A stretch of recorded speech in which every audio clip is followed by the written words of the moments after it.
You won't live forever.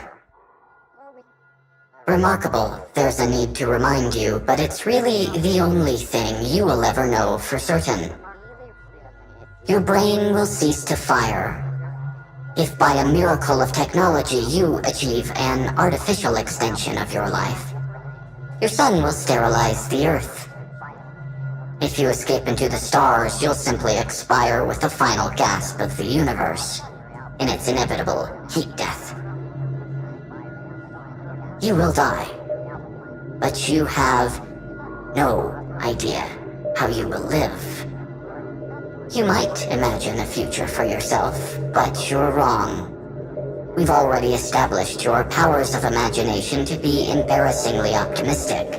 There are an infinity of contingencies over which you have no sway. What choice do you have, really, when nearly everything that occurs is beyond your control? But we can guarantee you a comfortable life. You will be housed, fed, cared for. This is a generosity we extend to you in exchange for your compliance. It will make things simpler for us. But there is the other way. The irons, pumps, a solution of chemical paralytics, antimicrobials, and growth potentates rushing through your immobilized carcass. We have galaxies full of planets we manage in this way, too. A comfortable life, or a miserable one. This is the only choice before you. No matter how you're raised, we will pluck some of you when you're plump, ripe. We'll meticulously pull apart your limbs, relish at the resounding clicks of your joints popping from their sockets. We'll pick out every morsel of meat from your tender palms and feed the hunks to our younglings. We'll shatter your bones into a splintered fringe and contentedly lap the oozing muck. We'll tug that rattle-trap of vertebra until your spinal cord is torn from the brain stem. You'll be killed and fed upon, and serve that higher purpose you're always stammering on about. And it will be a worthy one. Us. How can we stake this claim upon your bodies? We're stronger and you can't stop us. I await your moral outrage, your indignation, but since the dawn of man, strength has been your arbiter of justice. There's no escaping the heavy hand of authority, but by the force of a still more brutal opposition. Is it immoral for us to snuff out your reasoning minds at the pleasure of our digestive organs? Or even for the meager sustenance of our very existence? We're superior to you, after all, and will do more with our lives than you'll ever dream. Your most celebrated genius is a developmental stage our young pass through during gestation. You see, we are intelligent enough to unlock the secrets of this universe, transcend it, and pass into another, to live for eternities in this way. You smile at a smattering of wavelengths that exploit the reward mechanism in your brain. The feeble, unmodified instrument, wired by a blind process of happenstance and accident to guide you towards food and mate.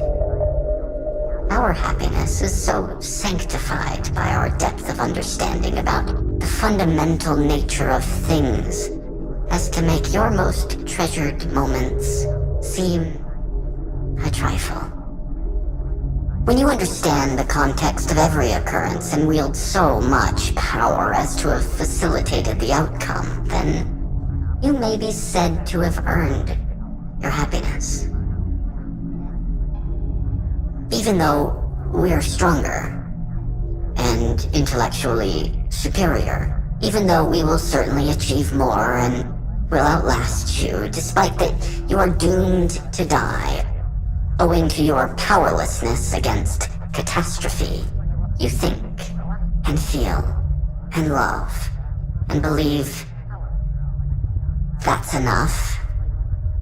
You shouldn't be devoured because your life matters to you. Before our incomparable genius, that's the only retort you have left. A simple enough defense to reject. In fact, you've done it yourself. How have you chosen to comport yourself toward the other sentient creatures with whom you share your planet now? More to the point, what did you eat today? Don't you keep 1 billion birds in cages too small to stretch a wing, so you can collect and devour their eggs? Don't you forcibly impregnate mammals over and over and over to engorge udders? Don't you clamp upon them heavy metal contraptions to pump continuously until their sensitive organs are raw and covered in sores, oozing with pus into the milk you greedily desire?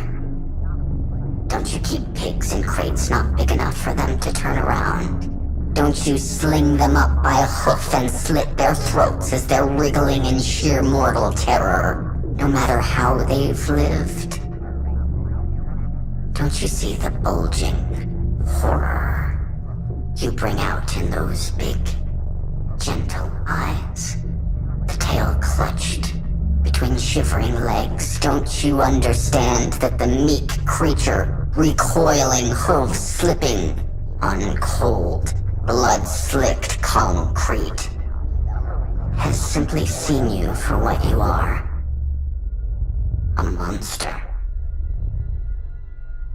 You smear the grease from a slaughtered animal across your fattened jowl and satisfyingly remark, mouth smacking sloppily with charred muscles, skin, tendon, and your own digestive spit, that you're a higher being than the animals you've tortured and murdered. You act by principles you never imagine will be turned against you. And yet here I am, delivering you to the very same reality you've created for others. Delivering to you justice. By your own actions, you have relinquished your moral grounds to oppose us. By your own metric, we earn the right to your bodies. By our desire for them and our ability to take them. Now, while you were making the decision about the manner in which humanity will live out its eternity in captivity, let me offer you this consolation.